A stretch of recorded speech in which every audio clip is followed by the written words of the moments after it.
Righty, so welcome back to Speargrass Forge. If you've joined me the first time, welcome. If you're watching again, thank you very much. Today we're going to be making some leaves. Now, unlike a lot of the leaves that are made online, I live in Australia, so I'm going to be attempting to make a gum leaf or two or three, and we'll see how we go. Of course, it'll be a little bit different to what I've been doing before. Or what may be shown online. Of course, a gum leaf, as opposed to a lot of leaves I see made, is much elongated, and it also doesn't have, I'll bring it closer, but it doesn't have the veins or as defined veins as a lot of leaves do. So it will be something that we may be able to miss out or not do as heavily. So we've just got to get the forge lit, and we'll see, and we'll go from there. Now what I use is charcoal. I use just a lump charcoal. Unfortunately, where I live, anthracite and bituminous coal are not available. So I go down to the local hardware store and grab some bituminous coal. Throw some just lumpwood charcoal, and that is what I use to forge. It works well enough. I intend to, in future, probably make my own. But for now, with what I've got and what I have access to, and I can only, unfortunately, this is what I have access to. So, set up the blower.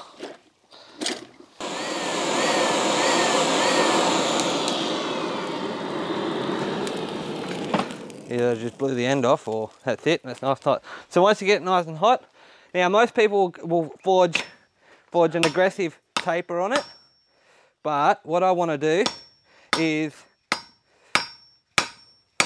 I want to forge a longer taper, because what I'm doing today, as explained originally, is making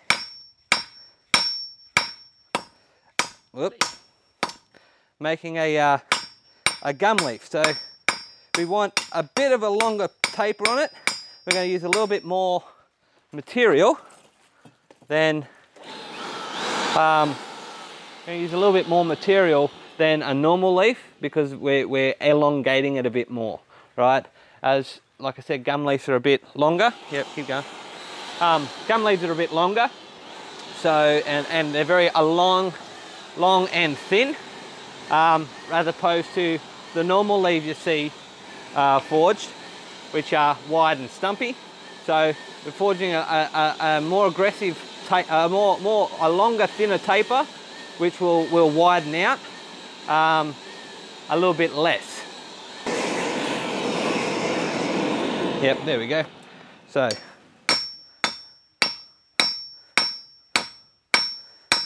just squaring it off.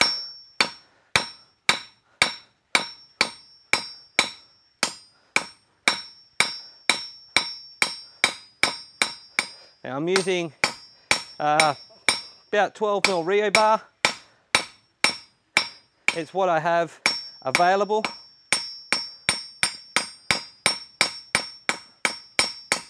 So, you know, use what you've got available.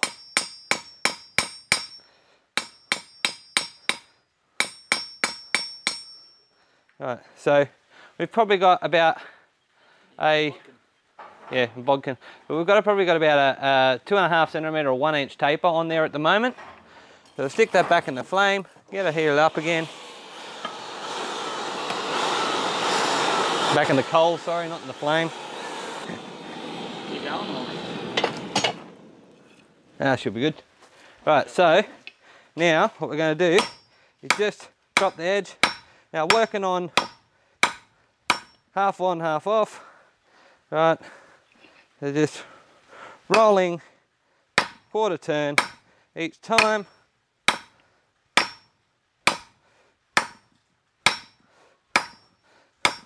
So get the reverse taper. Right, I'm coming over the other end so we can. Right, we're trying to do the opposite to what we were just doing.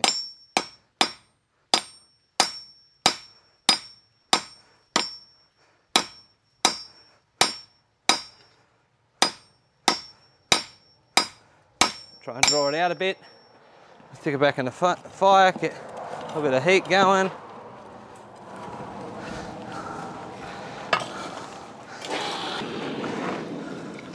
Right, so nice and red again. Right, so let's go.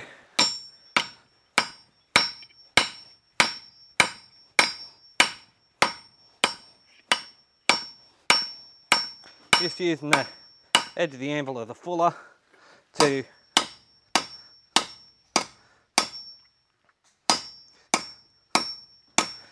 stretch this out a bit.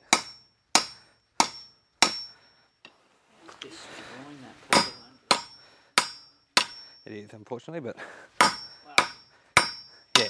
$25 angle from Bunnings. That's it. Just stretching it out a bit. This, of course, will be our stem.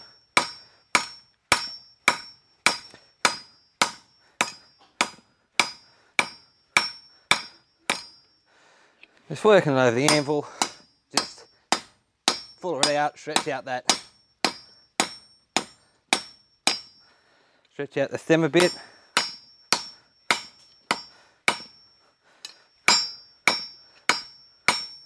Until we start working on the actual straighten it out. And we'll probably want it about the width of the anvil, so that's what? About 10 centimeters long. Roughly about what? Oh, hang on. About 5 to 8 centimeters long, about an inch and a half, 2 inches. Back in the fire. Hang on. I'm going to bring some of this coal over. The ones that we got down there are a little bit on the small sides. Okay, so nice and hot again. And just the same thing, just working it down.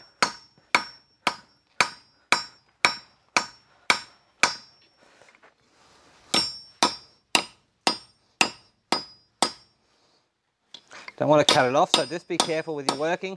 Make sure you don't work it. So.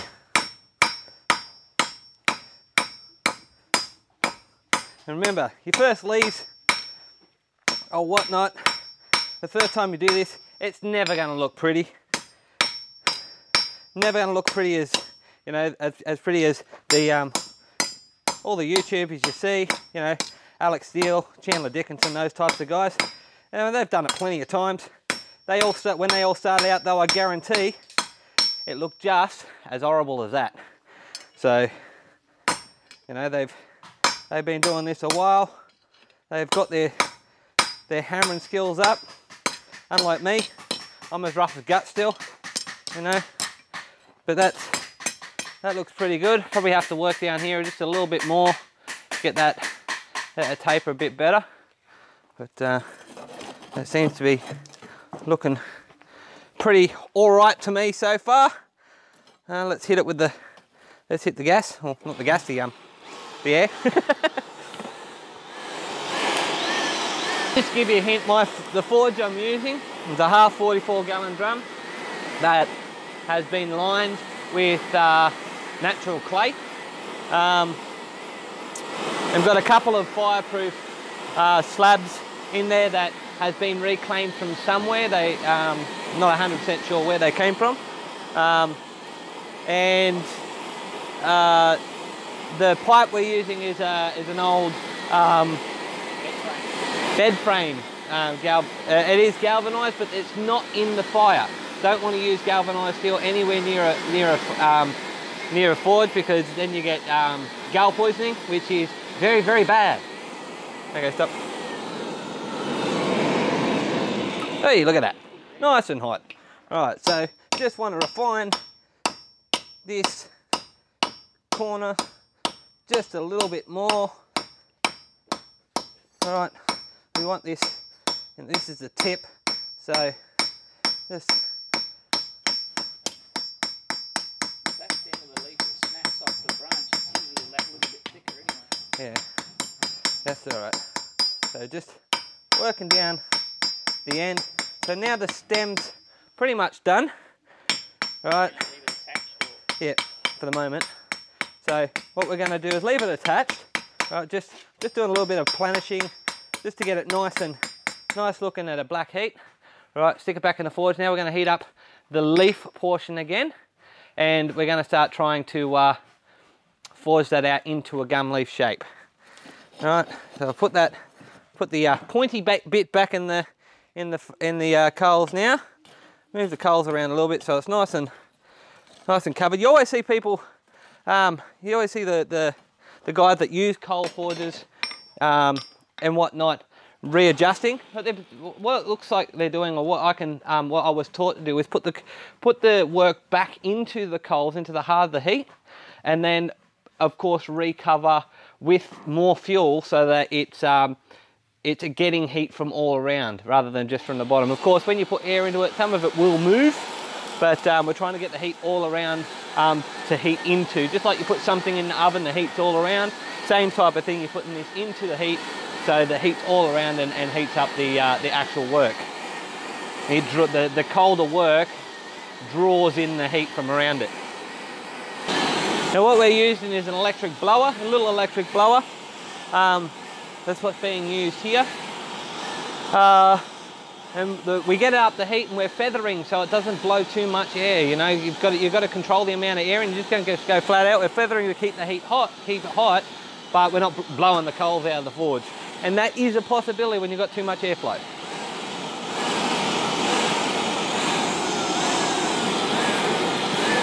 Okay, just stop a sec, we'll see how we're going.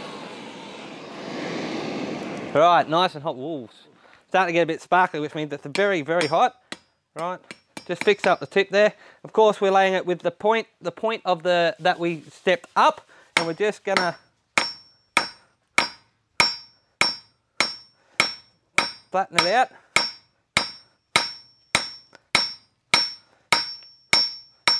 Now the tip is always going to get thinner and colder quicker. Now with a gum leaf, of course, it doesn't matter too much if it starts to bend one way or the other. Gum leaves have a habit of kicking off to one side, and I'll show you on the thing while this heats back up. I need to get some more heat in it. It shouldn't take too long to heat up. Just sticking it back in the coals there. As you can see, this is not perfectly straight. It curves off to one side, which is fine for me, and particularly fine for this workpiece, because as you saw when I was hammering, it's starting to kick off to one side, and that's fine. It's a more natural shape for a gum leaf, which, you know, is designed to retain water. Australia is a drier climate in most places, not everywhere. Okay. Right, so unlike a lot of smiths, I don't have a cross-peen hammer or anything like that. So what I'm going to do is I'm going to use the edge of the anvil, right, and just try and see if I can draw out sideways using the edge of the anvil. Now it's not going to be as smooth and as nice as some of the leaves you'll see doing it this way, but I don't have the tools that the other guys have. I haven't made them yet. So if you want to get into an activity and try it out, one of the best things about blacksmithing is try something out. Trial and error. If it works, fantastic. If it doesn't, that's all right. But as I always say, it doesn't have to be ugly. It doesn't have to look pretty to work. Now, the thing about thin stock is it will always lose heat faster. So you'll be doing a little bit of work, more heats, but you shouldn't be heating for as long, because once we get it back up to hot, we don't want to overheat it and lose some of our tip, right? So again, just on the edge of the anvil, I'm just gently rolling it over. Try not to bend it too much, right? And then just kind of working out from the center of the leaf to the outside. Right, it's kind of looking a bit more like a knife than a leaf at the moment. Right, stick it back in the heat. Put some coals over it. No one ever tells you about the fatigue, the hammer fatigue, and you know, the blisters and stuff you get from doing this. So, you know, proper hammer. You know, sometimes I will throw my thumb on the top back of the hammer. That's not good. It causes carpal tunnel. Now I try and remind myself not to do that all the time. Let the weight of the hammer do the work. This is only a light hammer. Doubt it's even a kilo. Maybe it's a kilo. It wouldn't even be a kilo. It'd be half a kilo. I'm not sure what that is in pounds. But nice light hammer while I build up my muscle memory and my strength to get this done. All right, so let's move back over this side.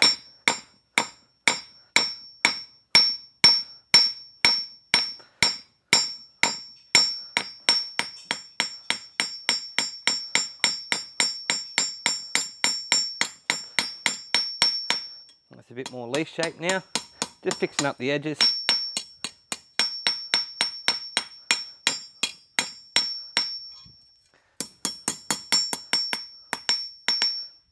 Now, if I can get a light heat on that at the moment. What I am going to do is one of the good things about old tools. It's an old screwdriver I picked up from just from the dump shop, the second-hand, the steel scrappers, whatever you guys have in your area. It's been used as a chisel at some stage. It's all marked up and all or whatnot. The handle seems to be pretty good. I probably could grind this back into being a decent screwdriver, but it makes a really good tool for doing this sort of thing, particularly if it's only cost you 50 cents or $1. Something that's not expensive. You're not using your good tools. This makes a handy little tool for what we're about to do. Okay. Right, so that's on the anvil. We're gonna put that central vein down into this.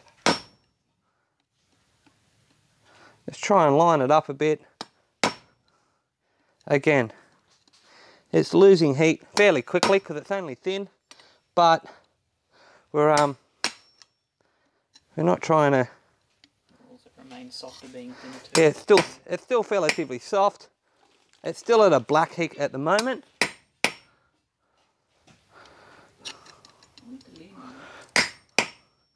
Alright, so just working that, what will be the central vein, making it a little bit more defined. Alright, so it's falling off my anvil at the moment, so stick that back in the heat. Hang on, get that coals up. Coals in and back and around it. So we need to put some more fuel into this into the fire pit here so that we've got more to use shortly. You know what else you're getting better at? What? Lining it up right in the heat pocket. Right. Yep. Well, that's what the practice is for. Put some more coal in the back there, so we've got some more to use shortly. Thank you. You're not supposed to eat it. Not supposed to throw it at people either. I didn't throw it at you. Alrighty, there we go. Oop. Oh no.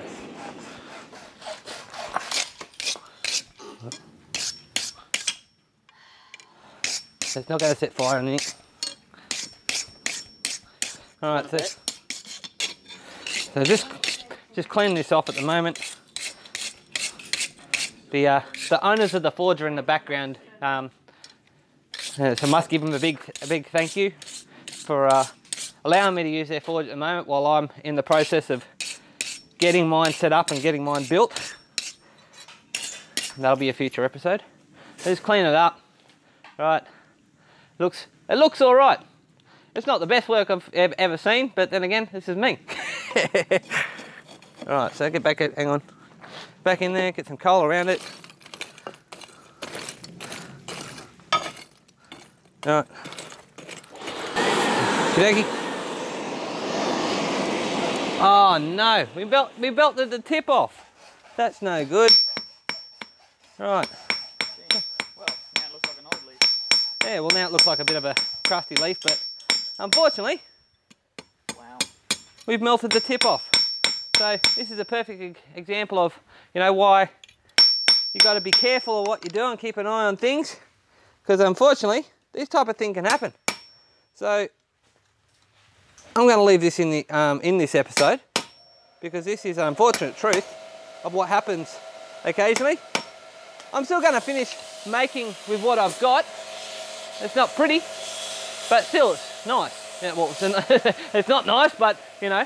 And what I might do is after I finish this one, I'm going to start another one and see if we can learn from the mistakes that we've made with this one. So anyway, let's stick this back in the heat. Let's start working on the actual stem, getting the stem actually off. Hang on, getting the stem off and scrolled.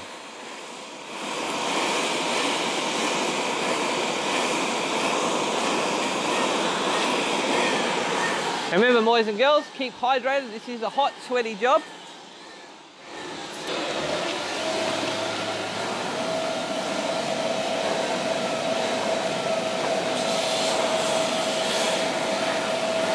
Okay, so Jess from Twisted Blade is in the background doing some of her projects, so I'll drop a link in the description if you want to check out Twisted Blade. Does some fantastic stuff with, particularly with drawing, and you know, making stuff, a lot of cosplay type of thing. So check her out, give her a like, you know, if you're in that sort of thing. Our paths crossed doing something that we're both quite interested in, which is HEMA. Of course, the lovely Habby here is also involved in all that. She's my assistant at the moment. So hang on, is that hot enough? It is hot enough, okie dokie. No, it's not quite. Okay, so just getting it hot enough. What we're going to actually end up doing with this piece is heating it up, and we're going to twist it off basically. So we're going to get a pair of pliers or tongs if I've got them. I've got tongs, but I'm trying to find a pair of pliers at the moment.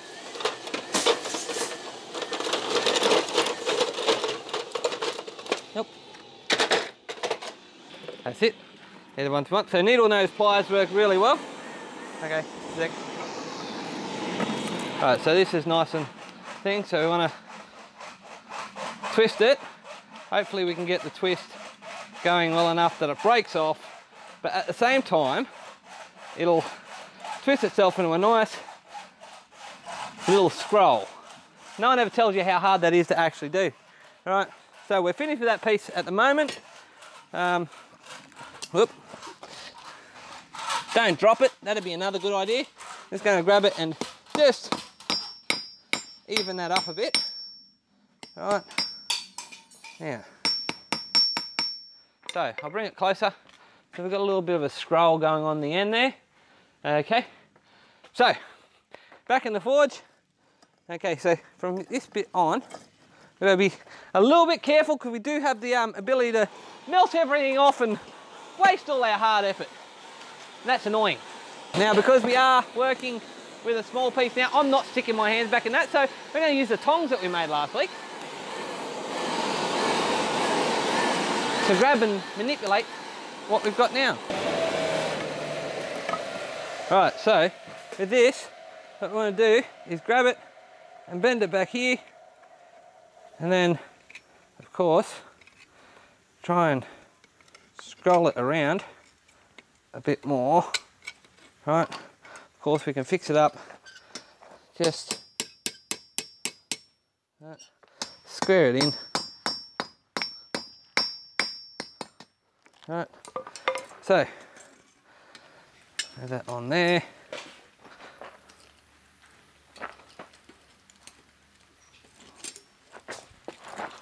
And give it a bit of a clean off.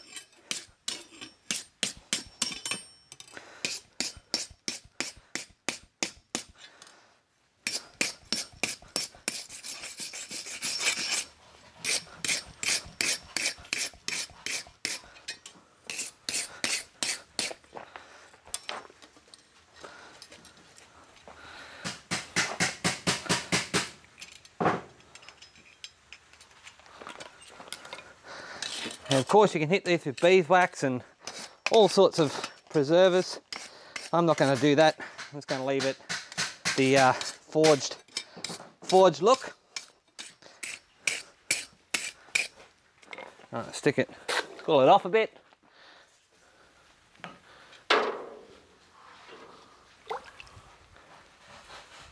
Don't want to go grabbing something too hot. So, this is leaf number 1. Not mightily flash, but we're going to make another one, see how we go there. So, thanks for watching. I'll see you in the next video.